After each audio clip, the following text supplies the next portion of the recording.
ആത്മീയ ഭൂപടത്തിൽ പ്രധാനപ്പെട്ട ക്ഷേത്രങ്ങളിലൊന്നാണ് ചെങ്കൽ മഹേശ്വരം ശ്രീ ശിവപാർവതി ക്ഷേത്രം.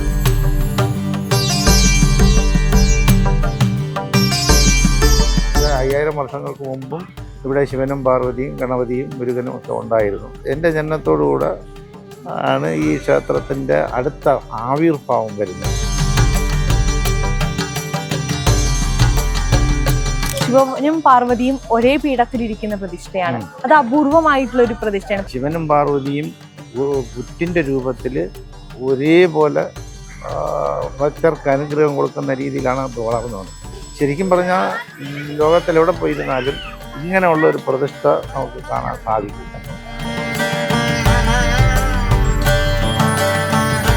രണ്ടു മാസത്തോളം എടുക്കും നമ്മൾ ഭാരതത്തിന്റെ വിവിധ ഭാഗങ്ങളിൽ പോയി 12 ജ്യോതിർലിംഗം കണ്ടുവരണമെങ്കിൽ. അത് ഒരു ക്ഷേത്രത്തിലേക്ക് വരുമ്പോൾ സാധ്യമാകുന്നത് വലിയൊരു ഭാഗ്യമാണ്. ഒരു ദിവസം ഒരു ദർശനം കിട്ടി ഇവിടെ ജ്യോതിർലിംഗങ്ങളെ കൂടെ പ്രതിഷ്ഠിക്കണം. അപ്പോൾ അത് ക്ഷേത്രത്തിന് ചുറ്റുമായിട്ട് തന്നെ ഈ സ്ഥലങ്ങളിലെല്ലാം പോയി അവിടുത്തെ പ്രതിഷ്ഠയുടെ പീഠവും ആ പ്രതിഷ്ഠയുടെ ലിംഗം ഏത് രീതിയിലാണോ അതും ഒരേപോലെ ഇരിക്കത്തക്ക രീതിക്കാണ് നമ്മളിവിടെ ഈ പ്രതിഷ്ഠ.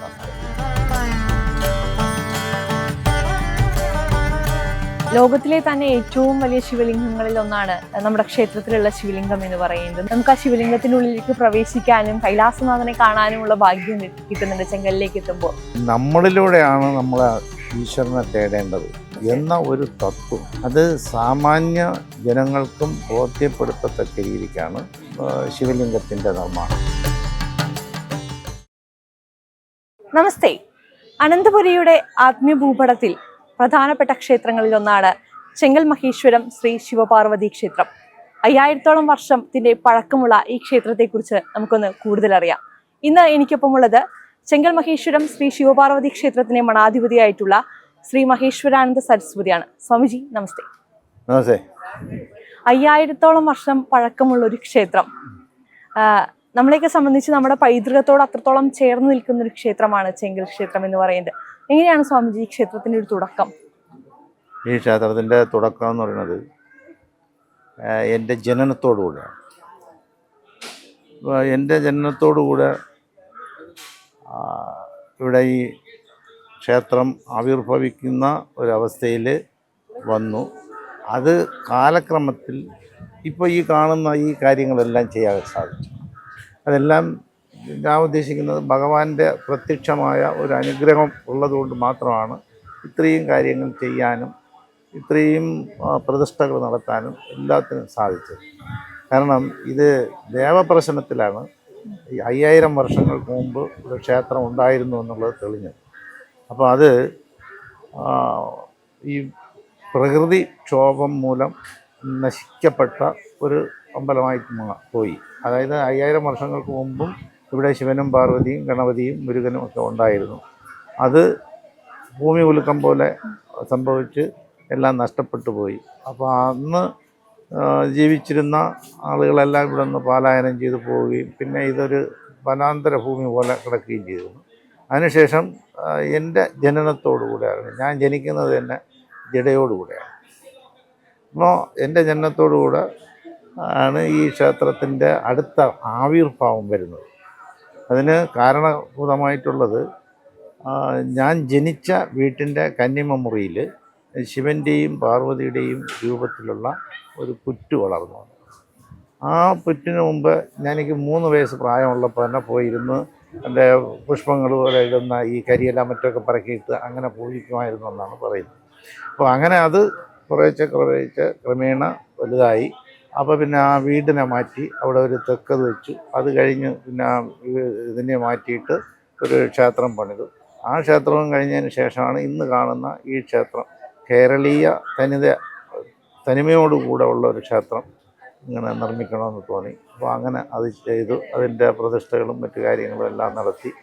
പിന്നെ അതിന് ശേഷം ഈ നമ്മുടെ ശിവലിംഗം, മഹാശിവലിംഗം ചെയ്യണമെന്ന് തോന്നി. അപ്പോൾ അങ്ങനെ മഹാശിവലിംഗം ചെയ്തു. അത് കഴിഞ്ഞ് 32 ഭാവത്തിലെ ഗണപതിയുടെ പ്രതിഷ്ഠ നടത്തി.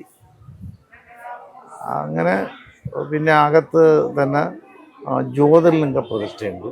അപ്പോൾ ഇതൊക്കെ ഈ ക്ഷേത്രത്തിൻ്റെ ഒരു പ്രത്യേകതയാണ്. കാരണം ഈ ജ്യോതിർലിംഗങ്ങളെ കാണാൻ വേണ്ടിയിട്ട് പോകണമെന്ന് വെച്ചാൽ 2-3 മാസം മെനക്കെട്ടാൽ മാത്രമേ സാധിക്കുകയുള്ളൂ. പക്ഷേ ഇവിടെ വരുന്ന ഒരാളിന് എല്ലാ 12 പ്രതിഷ്ഠകളെയും ഒരുമിച്ച് ഒരിടത്ത് കണ്ട് അവർക്ക് സന്തോഷമായിട്ട് പോകാൻ പറ്റും. അത് മാത്രമല്ല, ഇവിടെയുള്ള എല്ലാ കാര്യങ്ങളും കയറി കാണുന്ന ഒരാളിന് പൂർണ്ണ സംതൃപ്തിയോടുകൂടെ തന്നെയാണ് അവർ പോകുന്നത്.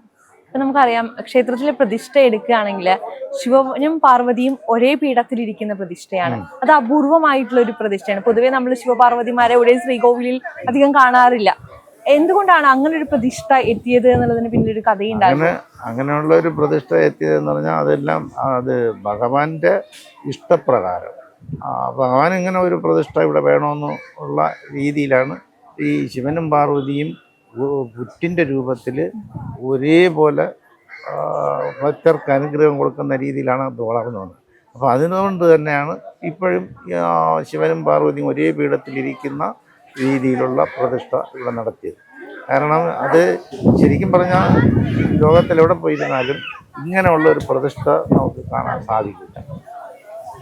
ഒപ്പം തന്നെ ഈ 32 ഗണപതിയുടെ ഭാവങ്ങള് നമ്മൾ ഇതിനെക്കുറിച്ച് കേട്ടിട്ടുണ്ടെങ്കിൽ ആ ഭാവങ്ങൾ കൃത്യമായി ഒരാൾക്ക് അടുത്തു നിന്നും മനസ്സിലാക്കാൻ സാധിക്കുക ചെങ്കലിലേക്ക് എത്തുമ്പോഴാണ്. നമുക്ക് ഭഗവാന്റെ ഓരോ ഭാവങ്ങളും എങ്ങനെയാണ്, അല്ലെങ്കിൽ ഓരോ ഗണപതി വിഗ്രഹങ്ങളും തമ്മിലുള്ള വ്യത്യാസങ്ങൾ എന്തൊക്കെയാണ് എന്നൊക്കെ അവിടേക്ക് എത്തുമ്പോൾ നമുക്ക് മനസ്സിലാക്കാൻ സാധിക്കും.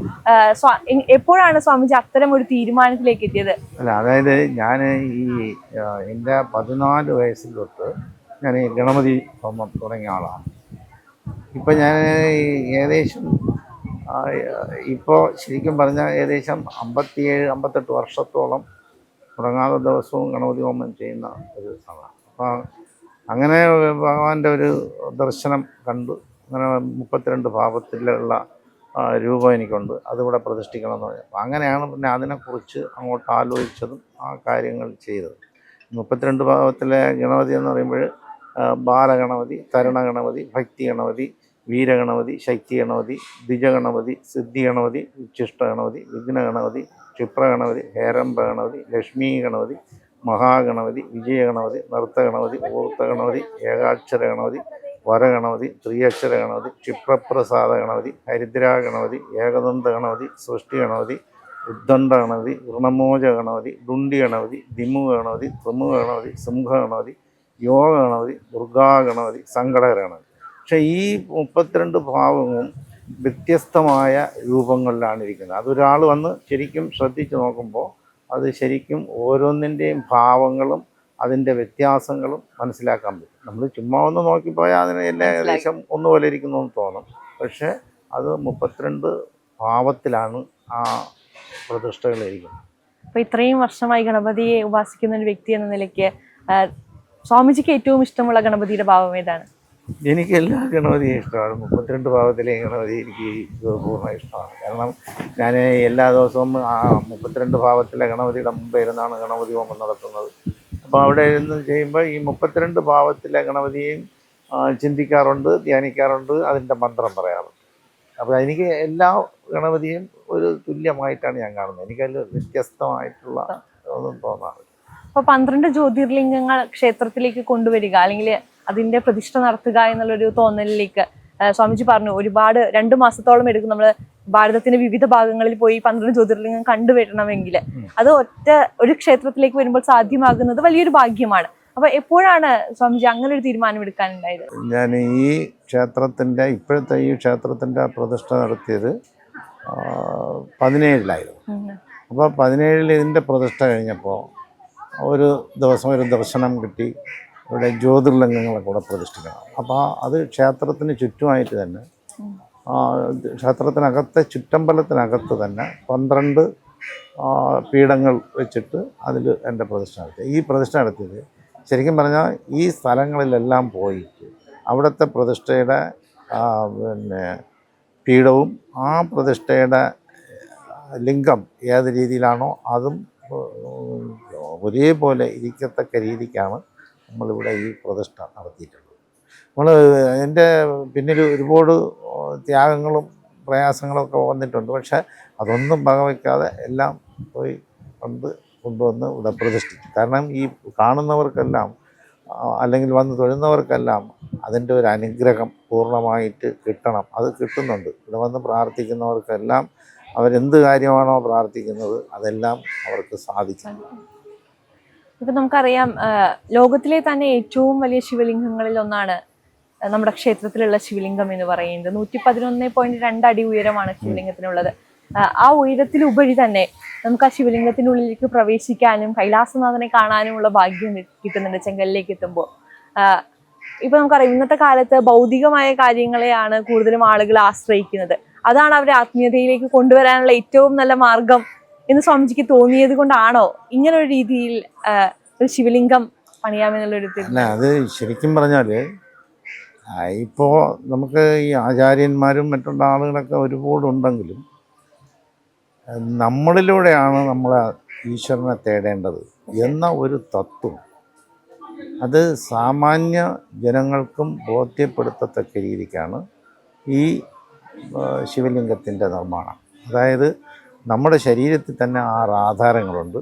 ആ 6 ആധാരങ്ങളെയും ഭേദിച്ച് ചെല്ലുമ്പോൾ നമുക്ക് ശിവനെ കാണാം എന്നുള്ള ആ ഒരു തത്വത്തിനെ അടിസ്ഥാനപ്പെടുത്തിക്കൊണ്ടാണ് ഇത് ചെയ്തത്. പിന്നെ ഈ പണ്ട് പരശുരാമ മഹർഷി ഭാരതത്തിനകത്ത് 108 ശിവലിംഗ പ്രതിഷ്ഠ നടത്തിയിട്ടുണ്ട്. ആ 108 ശിവലിംഗ പ്രതിഷ്ഠയും ഈ 6 ആധാരമായിട്ടുള്ള മുറികളിൽ കൂടെ തന്നെ അത് ചെയ്തിട്ടുണ്ട്. അത് പോയിട്ട് ശിവന് 64 ഭാവത്തിന് മൂർത്തി ഭാവങ്ങളുണ്ട്.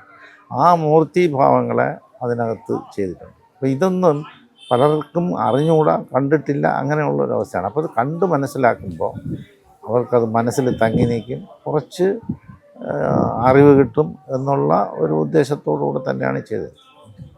ഇവിടെ വരുന്ന ഒരാൾ ശരിക്കും പറഞ്ഞാൽ ശിവനെക്കുറിച്ചുള്ള എല്ലാ വിവരങ്ങളും മനസ്സിലാക്കിയാണ് പോണത്. കാരണം ഇതിന് ഗൈഡുണ്ട്, അതിനെ അവർ കൃത്യമായി പറഞ്ഞു കൊടുക്കും.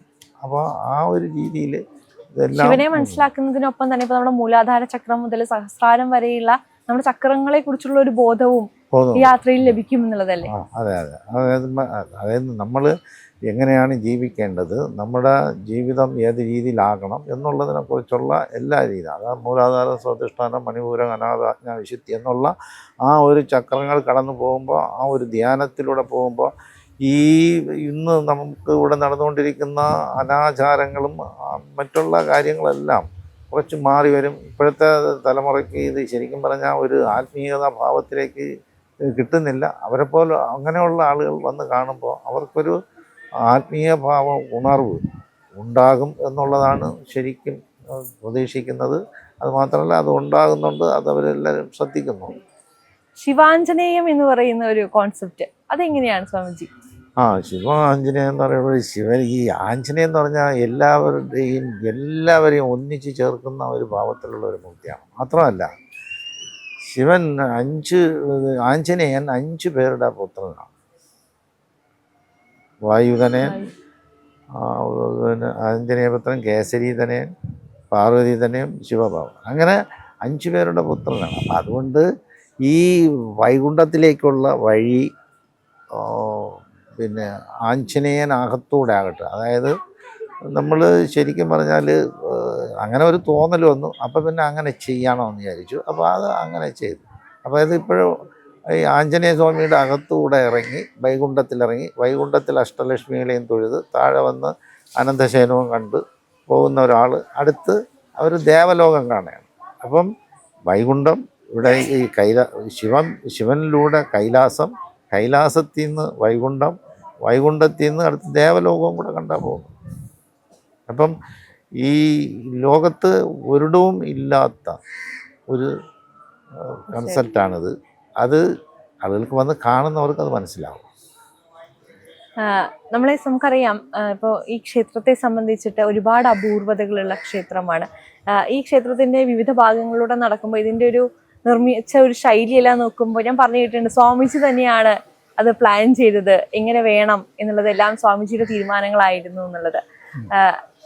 ആദ്യം മനസ്സിൽ വന്നൊരു പ്ലാന് അതെങ്ങനെയായിരുന്നു? അല്ലെങ്കിൽ ആദ്യം ഇപ്പം നമുക്ക് മനസ്സിലുണ്ടായ ഒരു പ്ലാൻ എന്ന് പറയുമ്പോഴേ ഇന്നിരിക്കുന്ന ക്ഷേത്രവും മറ്റു പരിസര ഭാവങ്ങളും തന്നെയാണ് മനസ്സിലുണ്ടായത്. പക്ഷേ അത് ചെയ്യുന്നതിന് മുമ്പ്, അത് വരച്ച് തയ്യാറാക്കുന്നതിന് മുമ്പ് ഞാൻ നമ്മുടെ കേരളത്തിലുള്ള ഏകദേശം എല്ലാ അമ്പലങ്ങളും പോയി കണ്ടു.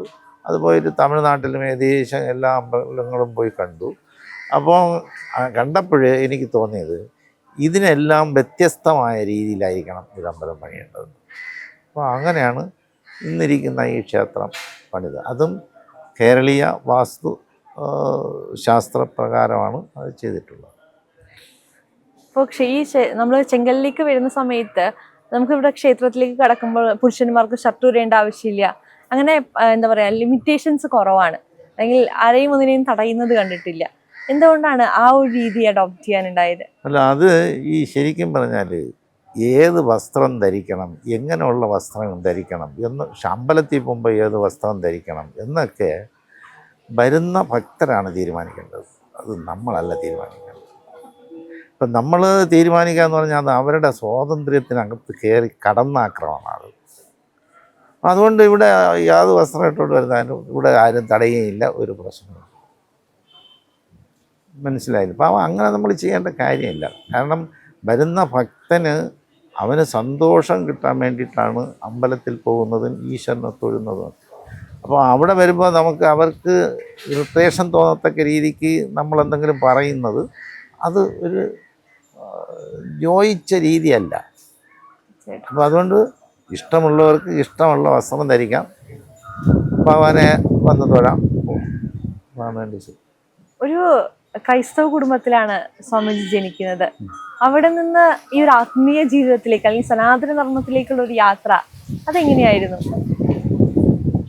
അത് എങ്ങനെയാന്ന് ചോദിച്ചാൽ എനിക്ക് ശരിക്കും അതിനെക്കുറിച്ചൊരു അഭിപ്രായം പറയാനില്ല. കാരണം എൻ്റെ കാഴ്ചപ്പാട് മറ്റുള്ള കാര്യങ്ങളെല്ലാം ഒരു സനാതന ധർമ്മത്തിൻ്റെ രീതിയിലാകണം എന്നുള്ള ഒരു കാഴ്ചപ്പാട് ചെറുപ്പത്തിലേ ഉണ്ടായിരുന്നു. അപ്പോൾ ആ ഒരു കൺസെപ്റ്റ് മനസ്സിൽ വെച്ചുകൊണ്ട് തന്നെയാണ് ഇപ്പോഴും നമ്മൾ ജീവിച്ചു പോണത്. അതിനൊരു ഇത് ഇവിടെ ശരിക്കും പറഞ്ഞാൽ ഇവിടെ ക്രിസ്ത്യാനിയെയും മുസ്ലിമിനെയും ഹിന്ദുവിനെയും എല്ലാവരെയും ഏകതാഭാവത്തിൽ കാണുന്നതല്ലേ സനാതന ധർമ്മം. അപ്പോൾ അതിൽ കൂടെ നമ്മൾ പോകുമ്പോൾ സഞ്ചരിക്കുമ്പോൾ പിന്നെ നമ്മൾ മറ്റുള്ളതിനെ വേറായിട്ട് കാണേണ്ട രീതിയില്ലല്ലോ. ഒരിക്കലുമില്ല. നമ്മളെല്ലാത്തിനെയും ഒന്നായി കാണുന്നു. കാരണം ഇവിടെ ശിവൻ്റെ ഭാവത്തിനെ കുറിച്ച് നമ്മളിപ്പോൾ പറയുമ്പോൾ, ഹൈന്ദവ സനാതനത്തിനെക്കുറിച്ച് പറയുമ്പോൾ 30 കോടി ദേവീ ദേവന്മാരെ കുറിച്ചാണ് പറയുന്നത്. അപ്പോൾ അതിനകത്തൊരു ക്രിസ്തുവും അതിനകത്തൊരു നബിയും ഒക്കെ കൂടെ ഇല്ലെന്ന് പറഞ്ഞാൽ എന്താ പ്രശ്നം? ഒരിക്കലും ഒരു ബുദ്ധിമുട്ടുള്ള കാര്യമില്ല, ഒരിക്കലും ഒരു പ്രശ്നമുള്ള കാര്യമില്ല. അപ്പം അതുകൊണ്ട് തന്നെയാണ് അത് അങ്ങനെ ചെയ്യുന്നതോണ്ടിരിക്കുന്നത്. നമുക്ക് ഇവിടെ എല്ലാ ആളുകളും വരും. ഇവിടെ മുസ്ലിം വരും, ക്രിസ്ത്യാനി വരും, അല്ല ഇവിടെ ആർക്കും വിലക്കില്ല. എല്ലാവർക്കും ഭഗവാനെ തൊഴണമെന്ന് തോന്നുന്ന ആർക്ക് വേണമെങ്കിലും ഇവിടെ വന്ന് ദർശനം നടത്താം. ഇപ്പൊ നമുക്കറിയാം, സന്യാസം സ്വീകരിക്കുക എന്ന് പറയുന്ന ഒരു തീരുമാനം എടുക്കുമ്പോൾ എത്രാമത്തെ വയസ്സിലായിരിക്കും സ്വാമിജി അങ്ങനെ ഒരു ദീക്ഷ സ്വീകരിക്കാം, അല്ലെങ്കിൽ ഇനിയുള്ള എൻ്റെ ജീവിതം സന്യാസം എന്ന് പറയുന്ന? അത് ശരിക്കും പറഞ്ഞാൽ അത് യാദൃച്ഛികമായിട്ട് ഉണ്ടായ ഒരു സംഭവമാണ്. കാരണം ഞാൻ ഇവിടെ ഈ വിനായക ചതുർത്ഥി നാളിൽ 1008 ഗണപതി കൊട്ടത്തേങ്ങയും അതിനുള്ള ദ്രവ്യങ്ങളും ചേർത്ത് 12 പ്രാവശ്യം ഗണപതി ഹോമം നടത്തിയിട്ടുണ്ട്. അപ്പോൾ അതിൽ ഒരു പ്രാവശ്യം നടത്തിയ സമയത്ത് ഇവിടെ നമ്മുടെ കാഞ്ചി കാമകോടി പീഠം മഠാധിപതി തിരുവനന്തപുരത്ത് വന്നപ്പോൾ അവിടെയുള്ള ബ്രാഹ്മണ സഭയിലെ ആളുകൾ ഇങ്ങനെ ഒരു അമ്പലം ഉണ്ടെന്ന് പറയുകയും അദ്ദേഹം ഇവിടെ വരണമെന്ന് ആഗ്രഹം പ്രകടിപ്പിക്കുകയും ഇവിടെ വരികയും ചെയ്തു. അപ്പോൾ അദ്ദേഹം ഇവിടെ വന്നു എനിക്ക് ഒരു രുദ്രാക്ഷമാലയൊക്കെ തന്ന് അനുഗ്രഹിച്ചിട്ടാണ് പോയത്. അപ്പോൾ അത് കഴിഞ്ഞ് അപ്പോൾ ഈ അമ്പലത്തിൻ്റെ പ്രാഥമികമായിട്ടുള്ള പണികൾ നടക്കുന്ന ഒരു സന്ദർഭമായിരുന്നു. അപ്പോൾ ഈ കൊടിമരം എണ്ണത്തോണിയിലിടേണ്ട സമയമായപ്പോൾ എനിക്ക് തോന്നി അദ്ദേഹത്തിനെ കൂടെ ഒന്ന് വിളിക്കണം എന്ന് തോന്നി. അപ്പോൾ അങ്ങനെ അദ്ദേഹത്തിനെ വിളിക്കാൻ വേണ്ടിയിട്ട് ഞാൻ അദ്ദേഹത്തിൻ്റെ ആശ്രമത്തിൽ അവിടെ പോയപ്പോൾ അദ്ദേഹം പറഞ്ഞു, നീ നാളെ പോയാൽ മതി, ഇന്ന് പോകണ്ട, നാളെ പോയാൽ മതി. അപ്പോൾ അങ്ങനെ നാളെ പോയാൽ മതി എന്ന് പറഞ്ഞപ്പോൾ ഞാനവിടെ തങ്ങി. ആ നാളെ എന്നുള്ള ദിവസം ആയപ്പോൾ അദ്ദേഹത്തിൻ്റെ പ്രാഥമിക കർമ്മങ്ങളും പൂജാ കാര്യങ്ങളൊക്കെ കഴിഞ്ഞിട്ട് വന്ന് പറഞ്ഞു, നിനക്ക് ഞാൻ ഒരു സന്യാസ ദീക്ഷ തരാൻ പോകണം, നീ വാങ്ങിച്ചു. അപ്പോൾ ഞാൻ പറഞ്ഞു, എനിക്ക് ഇവിടെ ഒരുപാട് കാര്യങ്ങളും മറ്റുള്ള പ്രശ്നങ്ങളൊക്കെ ഉണ്ട്, അതിൻ്റെ ഇടയിൽ കൂടെ തന്നെ. അപ്പോൾ അദ്ദേഹം പറഞ്ഞത്, നീ ജനിച്ചപ്പോഴേ സന്യാസിയായിട്ടില്ലേ ജനിച്ചത്, അതുകൊണ്ട് ഞാൻ ഈ ദീക്ഷ തരുന്നത് നീ വാങ്ങിച്ചോ, ബാക്കിയുള്ള കാര്യങ്ങളെല്ലാം നീ എന്താണോ ചെയ്യേണ്ടത് അത് നീ അപ്പടി ചെയ്തു എന്ന് പറഞ്ഞു. അപ്പോൾ പിന്നെ ഞാൻ അങ്ങനെ സന്യാസ ദീക്ഷ അദ്ദേഹത്തിന് സ്വീകരിച്ചു.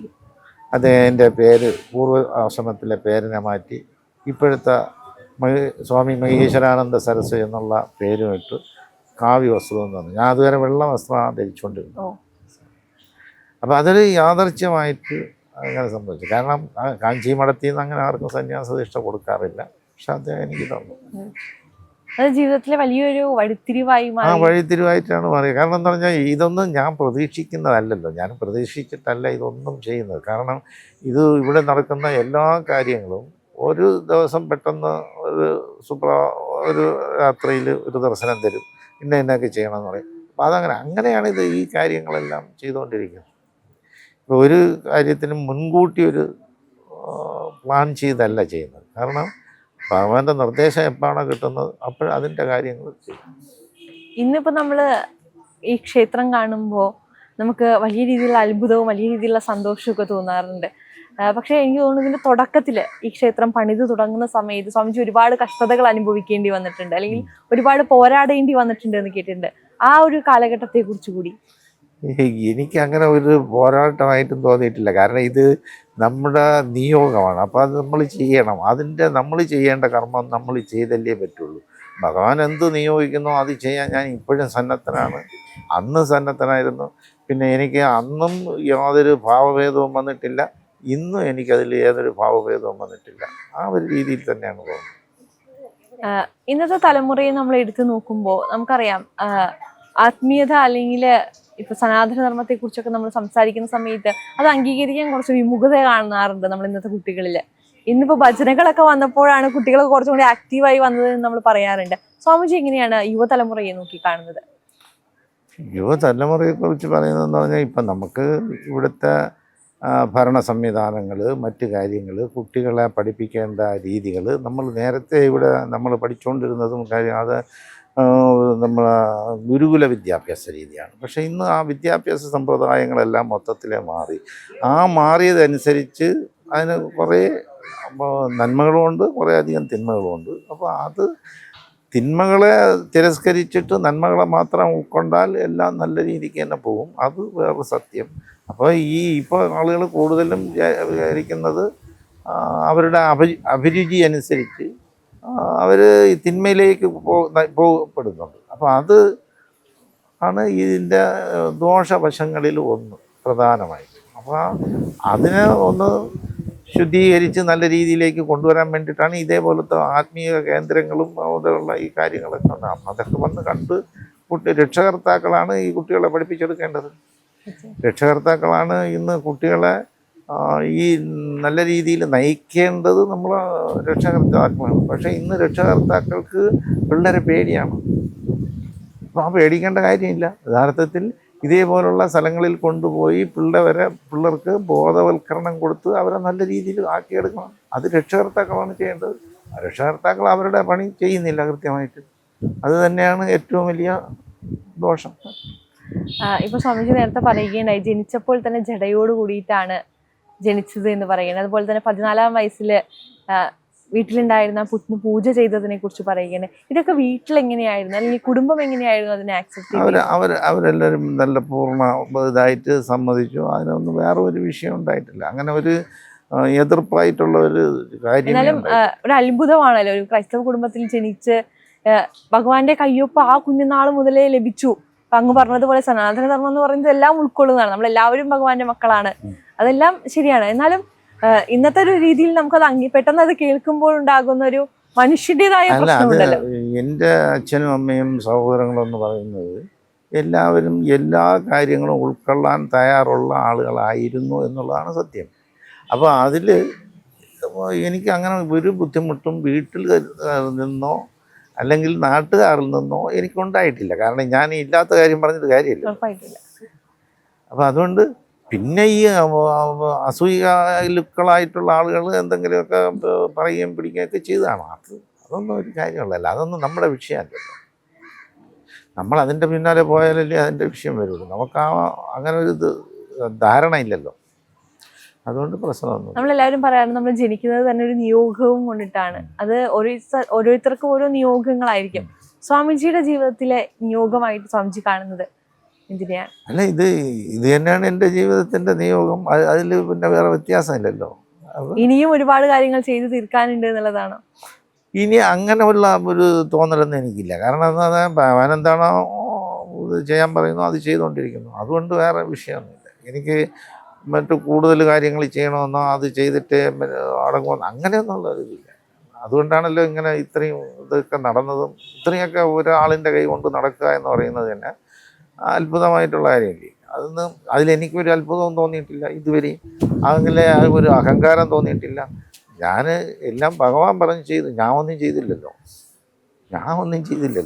ഞാൻ എന്തെങ്കിലും ചെയ്താലല്ലേ എനിക്ക് ഞാൻ ചെയ്തതാണ് എനിക്ക് അതിൻ്റെ പേരും പ്രതാപവും ഒക്കെ വേണമെന്ന് എനിക്ക് തോന്നാറുള്ളൂ. പക്ഷേ എനിക്കങ്ങനെ ഇന്നുവരെയും തോന്നിയിട്ടില്ല. അതാണ് കാര്യം. ഞാൻ അതിൻ്റെ പിന്നാലെ പോകുന്നുമില്ല.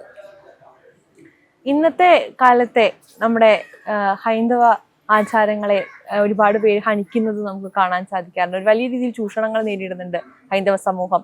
എങ്ങനെയാണ് നമ്മൾ അതിനെ നേരിടേണ്ടത്? അത് നമ്മൾ ശരിക്കും ആത്മീകമായിട്ടോ അല്ലെങ്കിൽ ഈശ്വര വിശ്വാസികളോ അല്ല അവരൊന്നും. അതാണ് എനിക്ക് ആ കാര്യത്തിൽ പറയാനുള്ളത്. ഒരു ഈശ്വര വിശ്വാസിയായ ഒരാളിന് അങ്ങനെ ചൂഷണം ചെയ്യാനോ അതിനെ ഹനിക്കാനോ മറ്റുള്ള കാര്യങ്ങൾക്കൊന്നും അവരുടെ മനസ്സ് തയ്യാറാവുമെന്ന് എനിക്ക് യാതൊരു പ്രതീക്ഷയില്ല. കാരണം എന്ന് പറഞ്ഞാൽ അത് അവരുടെ ജന്മം ഇങ്ങനെ ചൂഷണ രീതിയിൽ പോകാൻ വേണ്ടിയിട്ടുള്ളതാണ് അവരുടെ ജന്മം. ആ ജന്മം അവർ സഫലീകരിക്കുന്നു എന്ന് മാത്രമേ എനിക്ക് പറയാനുള്ളൂ. ഇപ്പോൾ ശബരിമല തന്നെ അവിടെ നോക്കിയാൽ, ഇപ്പോൾ ശ്രീരാമക്ഷേത്രം പറഞ്ഞു അവിടെ നോക്കിയാൽ ഇതെല്ലാം മനുഷ്യർ കാണിക്കുന്ന കാര്യങ്ങളല്ലേ. അത് അവരവരുടെ യുക്തിക്ക് തോന്നിയ രീതിക്ക് അവരവർ പ്രവർത്തിക്കുന്നു എന്നുള്ളത് മാത്രമേ ഉള്ളൂ. അതിനോടുകൂടെ എനിക്ക് വേറെ ഒന്നും പറയാനില്ല. ഇപ്പം നമ്മുടെ ശരീരത്തിലെ 6 ചക്രങ്ങൾ ഒരു മനുഷ്യനെ രൂപീകരിക്കുന്നതിൽ വലിയ പങ്ക് വഹിക്കുന്നുണ്ട്. പക്ഷേ ഈ ചക്രങ്ങളെ എങ്ങനെയാണ് ഉണർത്തേണ്ടത്, അല്ലെങ്കിൽ ഈ ചക്രങ്ങൾ അതിന് വേണ്ടിയിട്ടുള്ള ധ്യാനത്തെ കുറിച്ചിട്ടോ അതിനെ എന്ന് പറഞ്ഞാൽ നമ്മൾ ഈ ഓം എന്നുള്ള രീതിയിൽ അതിൻ്റെ മന്ത്രോച്ചാരണത്തോടു കൂടെ ധ്യാനിച്ചിരിക്കുമ്പോൾ അതെല്ലാം ശരിയാവും. കാരണം ഒരു പരിധിയായി വരെ നമ്മൾ അങ്ങോട്ട് മുന്നോട്ട് പോയി കഴിയുമ്പോൾ പിന്നെ ഭഗവാൻ തന്നെ നമുക്ക് ഗുരുവായി വന്ന് കാര്യങ്ങൾ പറഞ്ഞു തരും. അതാണ് സത്യം. അതിനെക്കുറിച്ചിട്ടുള്ള അറിവ് ഇപ്പം നമ്മൾ ഈ 6 ചക്രങ്ങളെ കുറിച്ച് പറയുമ്പോൾ നമ്മൾ ഈ വീഡിയോ കാണുന്ന പലർക്ക് പോലും ഈ 6 ചക്രങ്ങൾ ഏതാ അല്ലെങ്കിൽ എന്തിനാണ് നമ്മൾ ഈ ചക്രങ്ങൾ എന്ന് വിളിക്കുന്നത് അതുപോലെ അജ്ഞതയാണ്. അതുകൊണ്ടാണല്ലോ ഇവിടെ അത് ചെയ്ത് വ്യക്തമാക്കി വെച്ചിരിക്കുന്നത്.